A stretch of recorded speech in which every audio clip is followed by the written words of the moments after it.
So I'm Chioke I'm a professor at VCU, a professor of African American Studies, and I'm also, for this year, the faculty in residence at the ICA, which means that I hang around places and I bother staff members and I ask questions about art that are very annoying, and they are very happy that I'm here tonight because I get to ask those questions to Valerie. Yes, what is the meaning of this talk? For the love of art. Well, I'm not myself an artist type person. I like a podcast every now and then, but that's really the full extent of my thing. But I love art though, and I find it often challenges me in ways where I need help in order to understand it. So just real quick, show of hands. How many of you have ever stood before a work of art in a museum and just been like, what? Oh, okay, so we're in good company. You've come to the right place. All of your questions tonight will be settled. That's a fallacy, that's not gonna happen. No? Okay, all right, we'll get close. So I have with me, I have my questions here on the phone. And also have a brief announcement. If you'll excuse me, you'll see. Support for Richmond's art institutions and programs like this are made possible by participants like you. Consider making a year-end tax-deductible gift to one or more of your favorite organizations.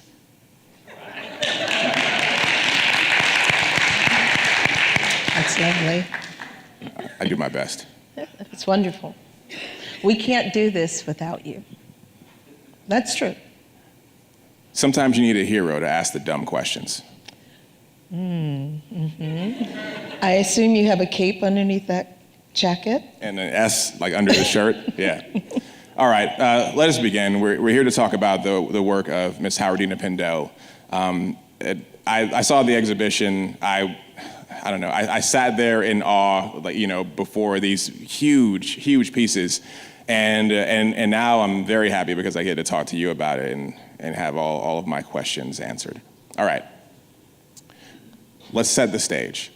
Howardena Pindell, back in the day, before she rolled up on the scene, before she was out here, having gallery shows, what was happening in the world of art at that time?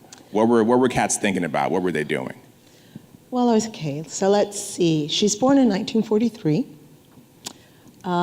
knew from a very early age and was very encouraged to participate in the art world as an artist. She knew from the very beginning it was something, her parents took her quite a bit. She was born in Philadelphia, so she went quite a bit to the Philadelphia Museum of Art. And one of the things she talks about is being there and seeing beautiful, sublime paintings, but then also seeing, a Duchamp piece. So you have this duality of seeing art that can move you in this amazing way, in ways that you feel could not be possible by a static object. And then you see something which is poking fun at art, and that's full of humor and full of life, but really has something quite critical to say. So she sort of grows up with this. Now, are there a lot of people who look like her as a Black person in those institutions? Absolutely not.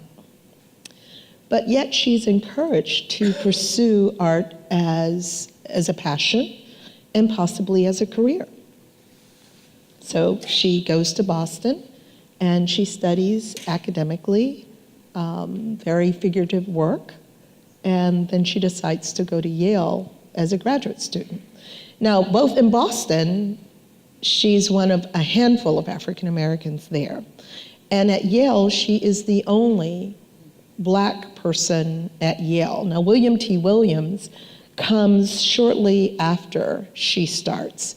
And there's some discourse whether Barbara Chase Rabeau was there, but she may have been there as an undergrad. And as a graduate student, Pindell is the only one for the first year. So that sort of sets the stage of what the art world looks like in terms of complexion. And this is Yale University and Boston University. This sort of art of the day has really morphed into the sort of next wave of abstraction. This is post-World War II ABEX. So we're talking in the early 60s, and there's a focus on minimalism and things that machines could create that kind of obscures the hand. So it's these straight kind of geometric forms. If you think of people like Carl Andre and his little tiles on the floor, or our beautiful Solowit that's upstairs, which is this sort of tower structure. You think about people like Larry Poons, kind of circular forms. So geometry is sort of being explored as well. Okay. So, but when she first goes to school, when she first starts painting, she's painting figuration, yes. which is a one way to say it is like vaguely kind of representational. There are figures in the work. There are things that you could recognize as people and that kind of thing, right? Absolutely. But then she makes this move to abstraction because she literally switches schools, right? Right. Okay, so there's a couple things about that. The first for me is what's abstraction, right? So like on a basic level, I can look at a painting like the Kehinde Wiley or something like that, and I can be like, well, there's a figure and it's painted beautifully and that whole thing. Am I doing the pose right? Yeah. I think so. So I get that, and then, but once we move to abstraction, I say that for me, I have a bit more trouble kind of knowing what am I supposed to be doing here, right? So what is abstraction? And then I also understand that there was like some beef between the figurationists and the abstractionists, and I want to know about that. But first, help me understand abstraction? Well, abstraction has always existed, right? So if you even go even further back into the late 1800s, and you look at a work like by Cézanne, and it's like atmospheric, right? Seurat, it's atmospheric. That is a form, there is a way of getting to landscape, but also imbibing something of emotion into it, right? You want to capture the atmosphere of something. So in many ways, it is about dissolving the figure and representing it either as color, as some sort of geometric form, making it simplistic. So if you look out at a grove of trees, maybe that abstract painter, who's also a landscape painter, will give you a blue for the sky and some representative form of a tree, but not a literal translation of a tree. Some people like Martha Rothko really just dealt with emotion, the landscape of emotion, right? So abstract does not mean devoid of meaning. Right. It's like it's a way of getting at maybe a different kind of meaning or something like that. It's kind of removing all of the lines, if you will, to get at the essence of something. Right, because the lines, they present something, or they give something to you quite readily. So whenever we take that away and we take away figures, then we are left to contend with a different kind of reality, something maybe emotional or something expressive. The subconscious. Right. Right, what do you see? You see things with your eyes, but what do you really register, right? So if you remove the lines and the forms, then you have just blocks of color, perhaps, or form. So that is a way of reading abstraction. It's just one way. I mean, there are many others. There are many abstractions, right. And therefore many ways of reading and thinking about right. it. Right. And as technology pushes forward, we'll get that in different ways. We'll get abstraction as read in light or with just sort of digital immersive environments, but it's still getting at the same thing. So, okay, this is interesting to me because Howardena Pindell, she in her time, she was a bit of an activist, right? Like she was a rabble rouser. A rabble rouser, if yes. you will. Well-behaved women, right? So yes. Yeah. So, but she digs abstraction. Like she really takes to it, right? Okay. So I cracked this book that was very complicated called Abstractionist Aesthetics, and it was I'll stop there. Okay. But its basic claim was that like representation is the main modality of African American art. Like very often, you know, when you see African American art, it's very representational. And I often think about like, go to any black barbershop and think about what's on the walls up in there. So, but yet here's an African American woman who's like, you know what though, abstraction's dope. Why did she dig it so much? What did she get out of it? And you see what I'm saying? Like as a black woman specifically, what did it do for her? Well, I mean, there have been black artists participating in abstraction for longer periods of time. And in fact, ironically, I'm writing now about African American quilts. Oh. And there is a lot of abstraction even in that. So it's all around us all the time, right? I think in Pindell's case, she saw this as an opportunity. Now, again, this is the mid-1960s. She gets out of Yale and she goes to New York. That's probably about 67.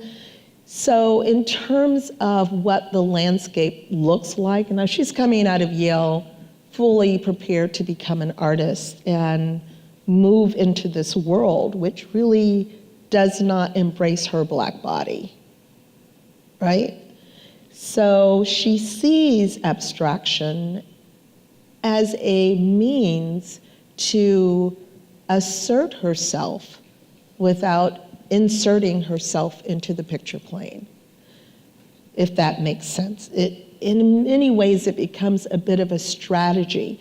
If my black body is not represented in this picture plane, would it be able to be included or incorporated in the larger discourse if this barrier is somehow removed, however strategically? Now, that being said, she didn't rid herself of representation within the frame, even though it was abstraction, because she thinks about the circular form and the dot, which becomes very prevalent in all of her work, the circle. She was looking at her classmate create in the studio one day at Yale, and the young lady affixed a circle onto the canvas. And for Pindell, it brought back this memory of being a child and traveling to Ohio with her mother and father to visit relatives. And she and her father would then continue on to this root beer stand that they loved. And she recalls drinking the root beer out of these glasses and looking up and seeing this dot at the bottom of her dad's mug. And then realizing there was a dot at the bottom of her mug. So she asked her dad, you know, what are these things? Why do we have dots on our mugs, but these other people don't have dots on theirs? And he says, well, because, you know, blacks and whites don't drink out of the same cups. So this is to let them know this is for blacks only, and these are for others, i.e. whites. And so taking that circular form was her way of creating an avatar or persona that would then exist within the picture frame. So it's still about representation for her, even though to the person who wouldn't know that story, it's an abstract painting. So there's an element of, there's a lot of subversion in this path that she's taking with abstract art. Yes. It's kind of like a gotcha suckers. No, so. I don't think it's I think she truly is drawn to pushing where she can go in art making. So that is authentic. That's very true. But again, looking at it as a strategy, how do I fit in? You get in where you can fit in, is what they say, right? So she's studying at Yale like anyone else. She has something to say. She has something to offer the art world. Would she be able to, and then this becomes an issue when her body shows up, right? I mean, the art is there, but then what happens when you show up? you know? Oh, I see. So we can now imagine like a gallery show of her work, and people are walking around looking at this. Oh, and then she walks in, Afro aloft. Queen, Afro sheen. Yeah. Right. I mean, and so Pindell then gets a job at MoMA, right? And she becomes a curator. She initially gets a job as an assistant to Lucy Lepard, who's a very well-known writer and scholar, particularly around conceptual art practices. And then eventually gets a full-time job in print drawings and illuminated manuscripts at MoMA, the first African-American with full-time, because Kinnison McShine comes and then leaves, right? So she's the one there in 67 full-time, and she stays there for 12 years. So she's very much aware of the discrepancies that exist in the art world. Also, when you talk about the landscape, what's happening, so at the Met in 1968, you have the landmark exhibition, Harlem on My Mind, which becomes a debacle, right? I mean, you have this wealth of artistic production coming out of Harlem, and it's represented in photographs. I think Vanderzee was the only African-American, maybe there was another African-American photographer, but none of the wealth of think of the Harlem Renaissance, none of that is featured at the Met. So there is a real disconnect between mainstream institutions in terms of representing Black bodies and institutions. Damn it. Okay, so she's on this scene, and I can only imagine that she's experiencing a little bit of racism. Can you tell me about maybe some of the experiences that she faced, and then how she addressed them? Well, she has this, it was a remarkable video that she created called Free White and 21. And in that, she recounted, these encounters over the course of her life. So, I mean, is there one in one particular that I can tell you right now? Probably not. But you know it when you feel it. You know when there is some sense of... Oh, really, Valerie? Are you speaking from experience? I am born in 19... Have you had any experiences in the art institutions that you'd like to share with us? No, not particularly. Oh, okay. I'll tell you one. I will leave out names. It didn't happen here, by the way. I remember giving a tour to a lovely group. This is when I was in Houston, of an exhibition that I organized. And they were really lovely. We had a great time. We talked about art. They invited me for lunch. We had a meal. And later on, maybe a week later, my director got this wonderful letter extolling how much fun they had and how lovely it was to meet with Thelma Golden and have her take them through the exhibition. Now, Thelma Golden, for those of you who do not know, is a brilliant curator, now director at the Studio Museum in Harlem, where incidentally she was at the time that that letter was written. So, there you have it. It happens. We all look alike.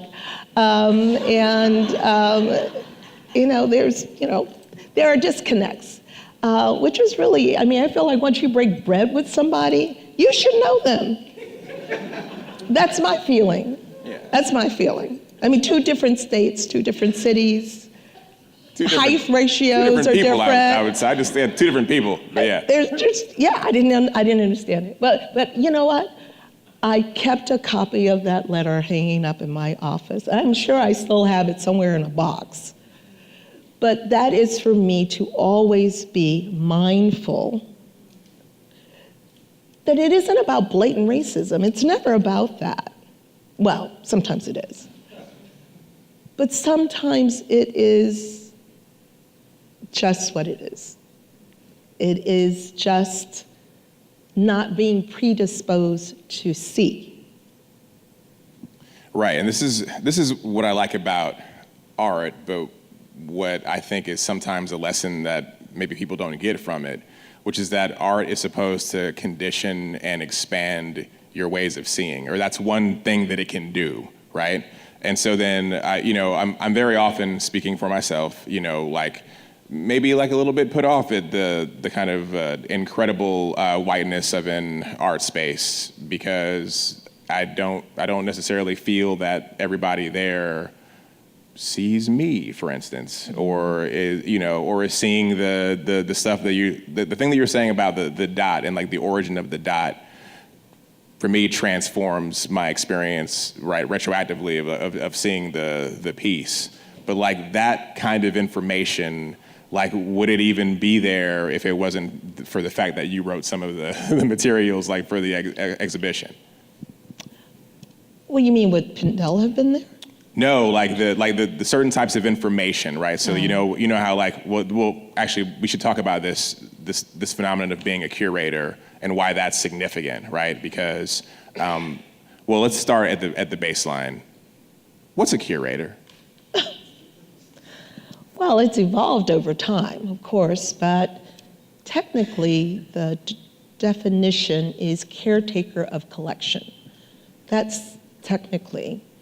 And it's somewhat archaic because, it is what we do now that I do work in an institution with a collection, because for many years I didn't. But that term has evolved over long periods of time. And then it depends on what type of collection you care for, how that definition fits. I think as a contemporary art curator, you wear many different hats. You are engaged in many different fronts, and so it's not a very fixed thing. It's kind of moving, but at the base of it, it is about identifying work, bringing that work into a collection, contextualizing work, making it so that artists, because I tend to work mostly with living artists, have a platform to express themselves. I see myself as a conduit in many ways, as a sort of link between institution and artist and community. One of the things in my former position, because it was a museum of contemporary art, it was artist-centered, curatorially driven, and audience responsive. And I think a lot of that will translate and has translated into the way I work here. There is, however, centrality of collection. And so there's a place where these objects that we are bringing in has a role to play, the same as the artist. If it's art-centered, artist created, curatorially driven. I haven't quite found the right concentric circles for it or the language to talk about it, but that's the world from which I come from, that it is artist-centered, that it is driven curatorially, and it is responsive to the audience. It has to be a give and take. It has to be a place where there's dynamism. How do you create a sort of interchange between audience and artist and audience and institution? So I think I'm still negotiating that to a large degree, but it's ultimately what I want to get to. So you're like this nexus whereby you find out in the world art that you want to present to the public, right? You're like, OMG, you guys, I have some art for you. I can't wait for you to see it. Yes. Yeah, okay. Exactly, right. Yeah. Yes. I feel that. So, yeah, that's part of it. But I was just ran across this language called the Dispensation of Privilege, which to me kind of feels a little heady and weighted. But it gets to the heart of something that I think also speaks to this, which is that curators are also gatekeepers, right? That's the kind of other side of it.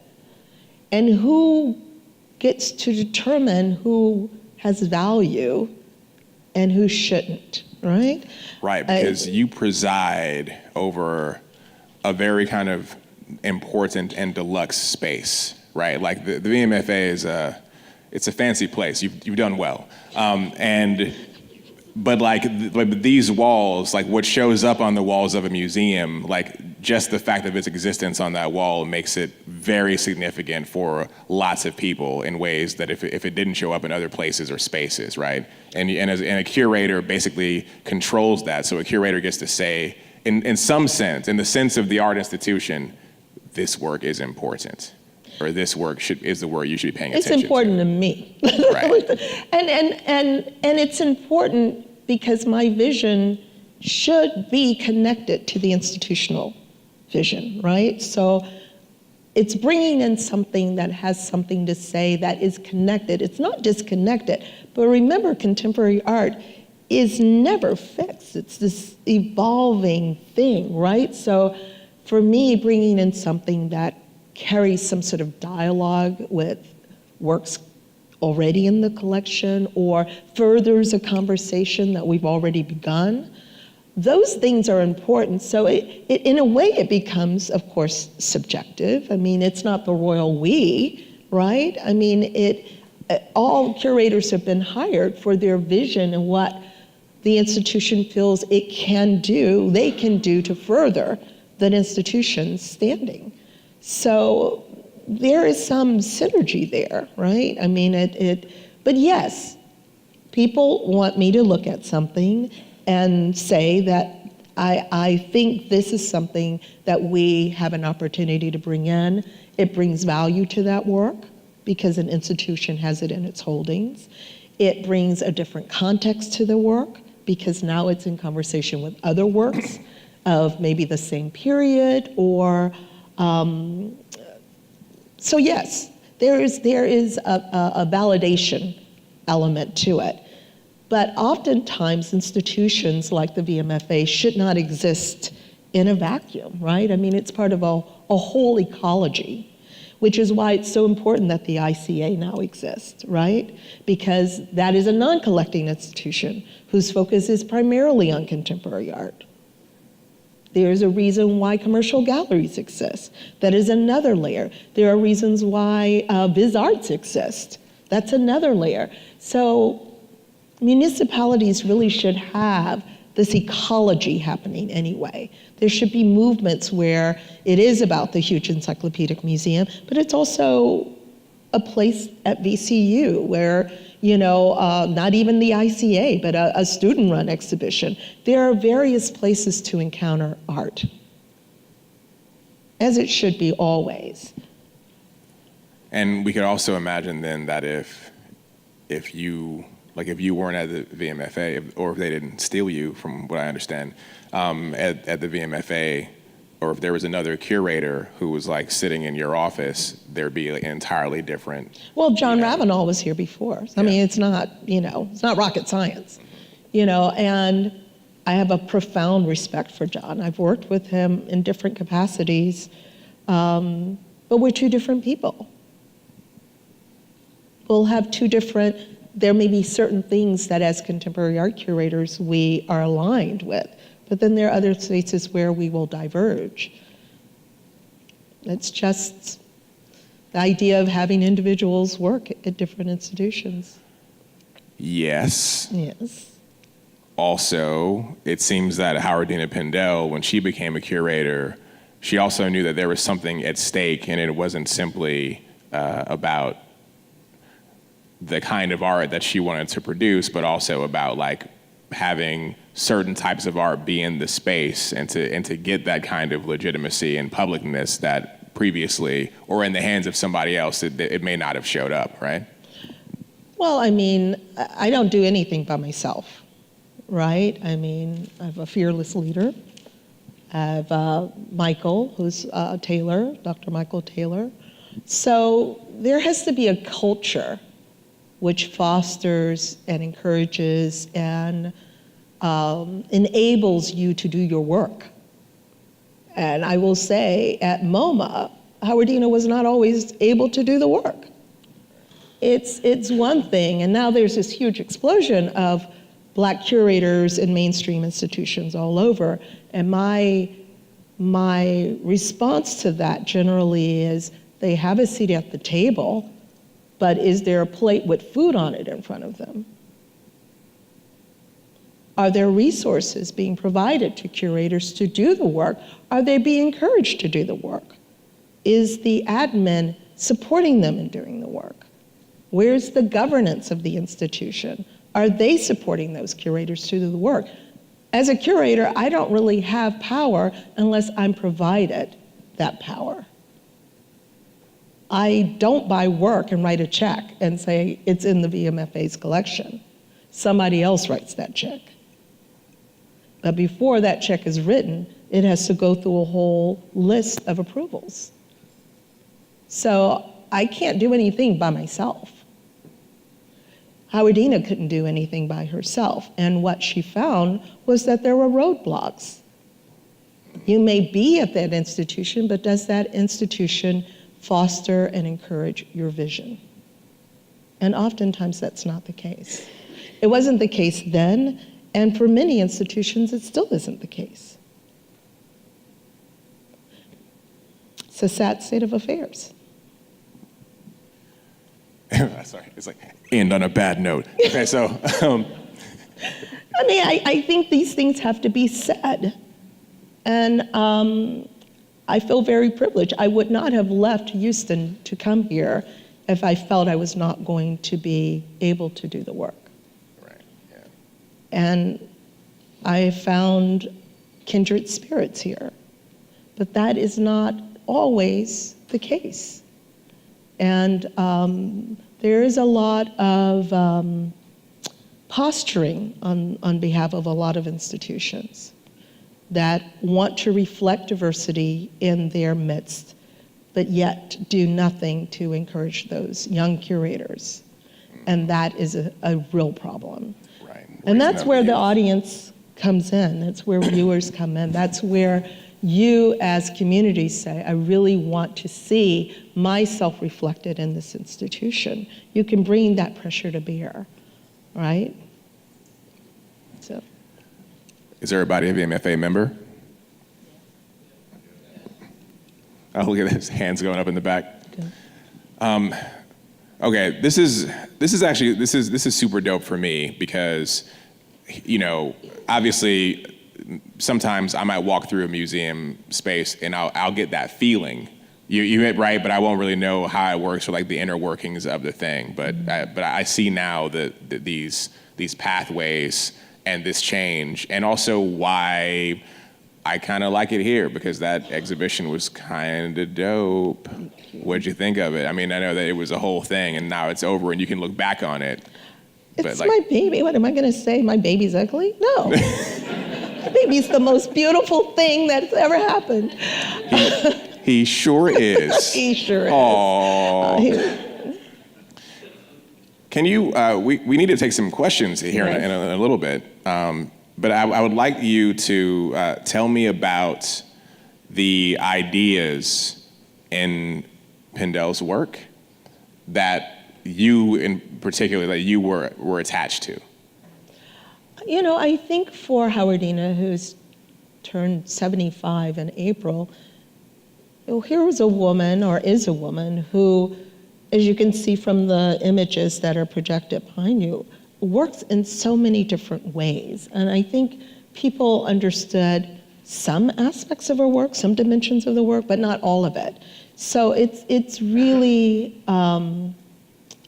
quite something when you can not only bring the work together over 50 years that she's created, bring all that work together, but then find through lines and bridges for people to understand the connectivity between one body of work and the next.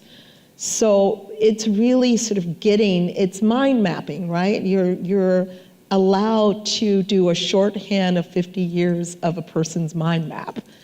And that's pretty extraordinary. And artists have to be really generous to allow you into their brains like that. But she inherently understood what we were doing. I mean, Naomi and I. And as a Black woman, to have two younger Black women who are really she laid the mode, right? I mean, she paved the way, and here we are, subsequent to her. I think she was delighted that it was Naomi and I there and capable to tell her story at these institutions, right? And that the institutions were behind us as well. So there's something quite extraordinary about that. What can happen in that short a period of, what can happen over a 50-year period? That's a generation, right? So she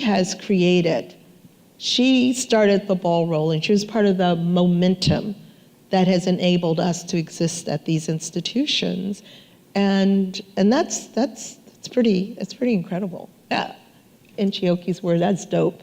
And so she was very generous. So yes, allowing us in her brain, allowing us in her life to really tell a story, to provide a narrative, to create these bridges so that people who don't know her can walk into these environments and make some sense of who this woman is as an artist or what her interests and intentionality is. So that's, yeah. I mean, it always makes me happy when artists yield themselves over to that, because it's not always the case. Sometimes it's pulling teeth. Sometimes, as my professor told me, it's better to wait till they're dead and then tell their story. Some of them are difficult, but it's always that challenge, And when you have someone who has been as prolific as Howardena and has had so many different movements in the work, going from the sublime to the most, blatant of activism, that's a story that needs to be told. And there's so much, as you rightly note, so much transition. Okay, so whenever we talk about in radio, there's a whole thing about the takeaway, like the last lesson from the talk. What are we to take away from the works of Howardena Pindell and the trials of the Black Curator? Oof. Well, it's a simple question. What do you mean? Oof. It's a lot. Takeaway from Pindell is that here's someone who is a pioneer, who deserves a platform, who's been woefully under-recognized for a large part of her career, and who is finally getting her due, and that she is still creating, and hence the title, What Remains to Be Seen, because she's still evolving as an artist, even at 75 years of age, and that's the takeaway from that. Being a Black curator, it's what remains to be seen in terms of what happens here. And I mean, hopefully you've seen shifts, however subtle or explicit, in the collection as it is. I mean, I think my intent is to expand the narrative. It's not to rewrite history, it's simply to open it up, to show all the voices that have been engaged in practices over the course of, what is my range? European 1900 and American 1960, 50 to the present. So it's a huge wingspan. So, but those subtle changes and shifts and expansion will be made visible if they're not already being seen. Well, thank you. Are there any questions out there in the streets?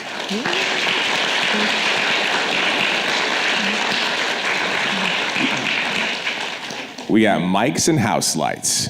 Thank you so much for your work and your questions, but thank you for birthing this child and bringing her with all her richness to our lives. Thank you. Just a comment. Thank you.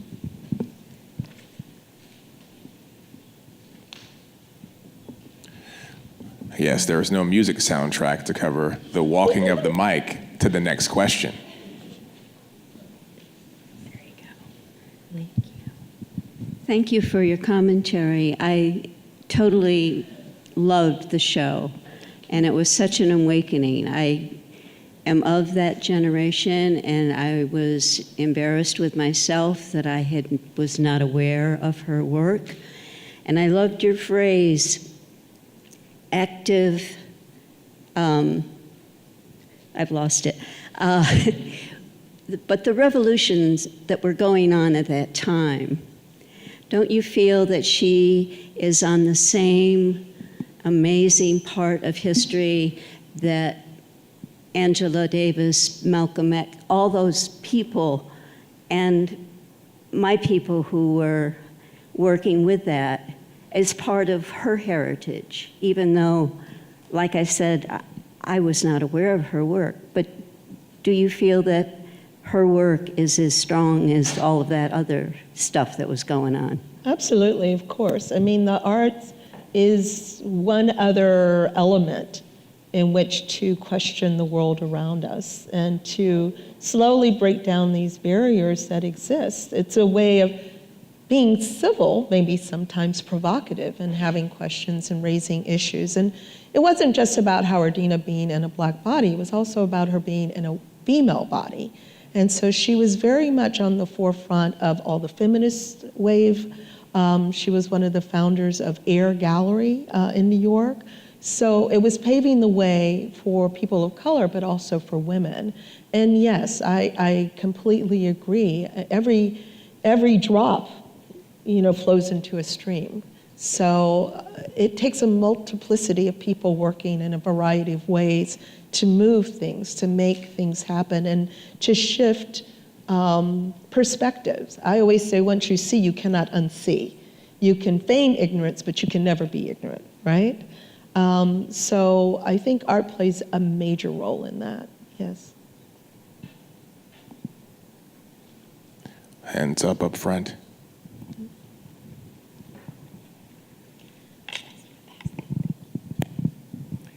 Hi, you've kind of characterized her as a solitary figure out there, doing what she did magnificently. But did she have a kind of relationship with Maylou Jones and Bearden, the people who were in Harlem at the time, and various places actually across the country? Did she have a kind of relationship with them which was supportive, or would arm's length, or? Well, it was a different generation, right? So she was friends with people like Benny Andrews. So yes, she was a part of a community. So I don't mean to paint her as the brooding artist in a studio who's alone and isolated. She was very much a part of the community that existed there.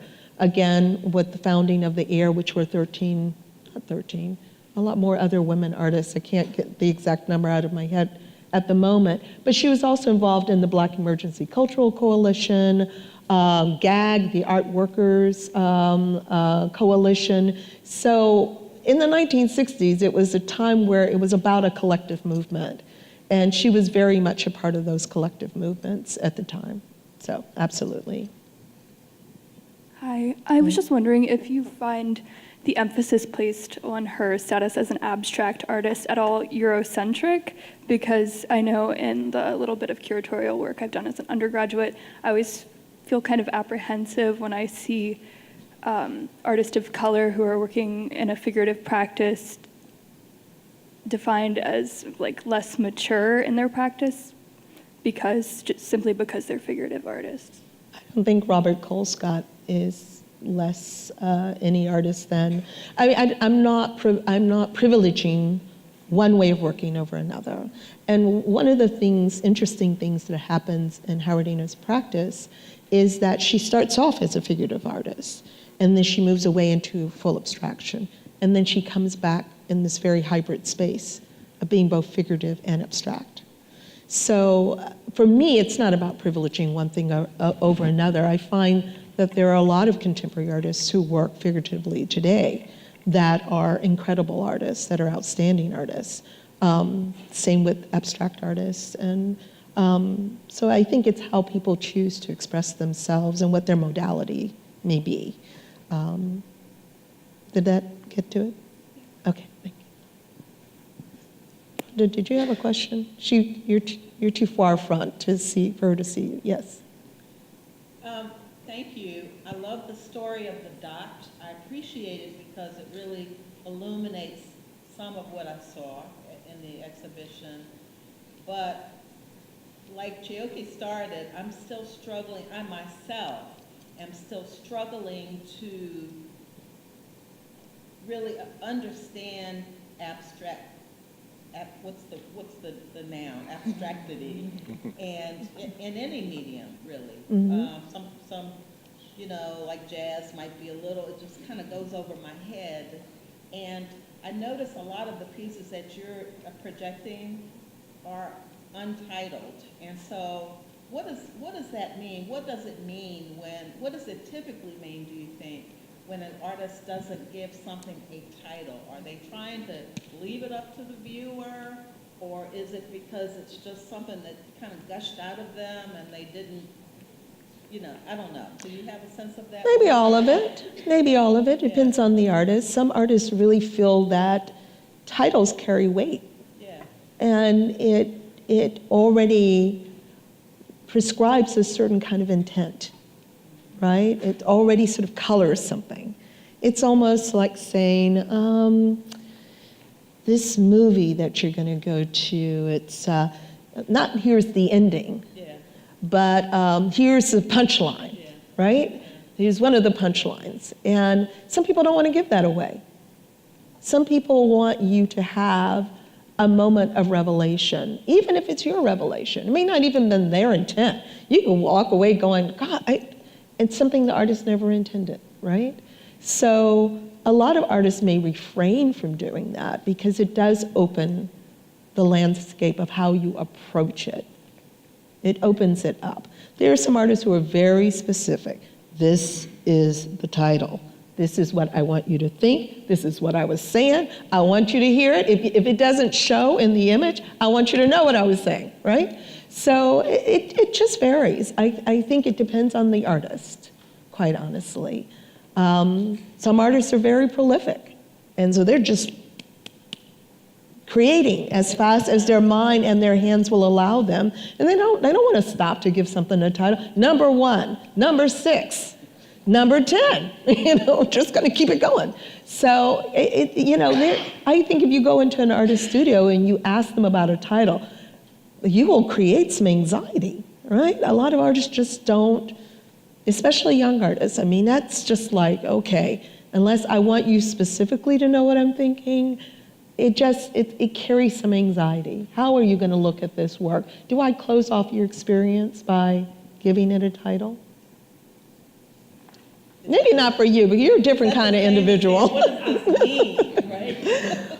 Well, then that's the beauty of living artists, right? That's the beauty when they're living and breathing and walking this earth, is that you could just say, what does this mean, right? I think you can also say, that's dumb. What? Oh, what? Nothing. What's dumb, the title? No, I'm just saying that it's okay if you see some art and you're like, no, don't like it. Yeah, that's fine. Again, everybody has a specific taste and threshold, and I love this one. Vernon Fisher is this artist that was creating these beautiful, at one time, beautiful monochromatic paintings, and he would create these small little epoxy flies. They were sculptures, but they would be like in the middle of a painting, right? And that was the artwork. This beautifully painted, oil on canvas with a little epoxy fly, very lifelike, right in the center of the painting. It's kind of like a fly in the ointment kind of thing. And it was a pun. It was beautiful, beautifully constructed. Of course, these collectors hire a woman to come and clean their home. What does she do? Whack! Right in the middle of the painting. The epoxy fly dissolves. And she has just destroyed an artwork, right? So, I mean, it comes with the territory, right? I mean, there will always be things that people will never understand, right? I mean, there are artists, and I respect artists at all levels. There are certain places I will not go personally, for me, in terms of art making. Anything that oppresses a living thing, I'm not down with it, right? So, but that's me. There will be other curators who will be totally fine with that because it may speak to something that's happening. I could talk about it. I like artists to take it, but when I think there was I've forgotten his name now, but part of his work was starving a dog in a gallery. This was just a stray dog that would have starved on the street anyway. Now see, this is the thing. No one cared about the dog when it was roaming the streets trying to eat. But it became a huge issue when the dog was trapped in a gallery. And that was what he was trying to say. I didn't personally like that, but I understood what he was trying to say. And I understood the outcry that comes when we are faced with these issues, yet we pass them all the time. So artists sometimes are very provocative in wanting you to see. It's not enough for them to say, oh, and by the way, they have to take you and shake you. And that's what some artists do. They're very provocative, and I respect that practice because it's necessary. It's as necessary as a sublime, beautiful painting hanging on the wall that moves us in a very different way, right? So there's room for all of it to exist. Oh, wow. Hello. Hi. I want to first say thank you to both Ms. Valerie and Chioke. Big fan of your works. So my question is, so in, I think March or April of this year, the Brooklyn Museum had the African exhibit, and they hired 2 white curators. My question was, what are your thoughts on, just on the work of curating itself and being a Black body and having, I don't know, like, do you think there should be who get to tell those stories? Do you think there should be people who get to have a say in those stories? Because I guess for a while, those stories have been told without certain input. Mm-hmm. And as we try to progress in society, should that change, or what are your thoughts on it? Thank you. Well, it is changing, but again, it has to go from the culture has to be created from the top down, right? So what's the point of having a Black body in an institution if they're not really able to tell the story? If they're not given resources to create exhibitions or to bring their visions to the fore? So that's one thing. I mean, you can do a superficial sweep of that. But in terms of Brooklyn in particular, you know, I think it comes back to it's a bit of a thorny issue. I would never say a white curator shouldn't be able to tell the story of the continent of Africa, because we all know that there are white people on the continent of Africa, right? There are white South Africans. How they got there and how they started that is a whole different conversation, but they're there. And that's their home. That could be where they're born and raised. And they have something to say about their world and their environment. I don't know the curators who were hired at Brooklyn. I do remember the controversy about it. People who come out of school who study classical African art, they've studied classical African art. And should they be denied an opportunity to, we don't know what their politics are, you know? I could be a Black body and my politic could be totally different than yours. So to advocate of just having Black bodies to have Black bodies, that's a danger in that too, right? So I think we as a community are oftentimes, and I say as a community, as Black folks, I think oftentimes we get up in arms about things because we're frustrated. Because there has not been any sense of representation at institutions, and we demand that. We have to be very, very careful sometimes in demanding that. It's about having that body, but is it the right body? Is it the right thing?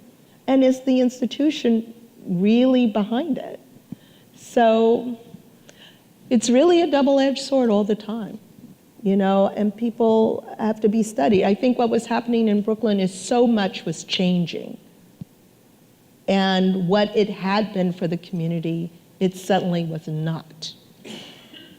And that is really what people were angry about. Not about this young lady who was hired as the African art curator.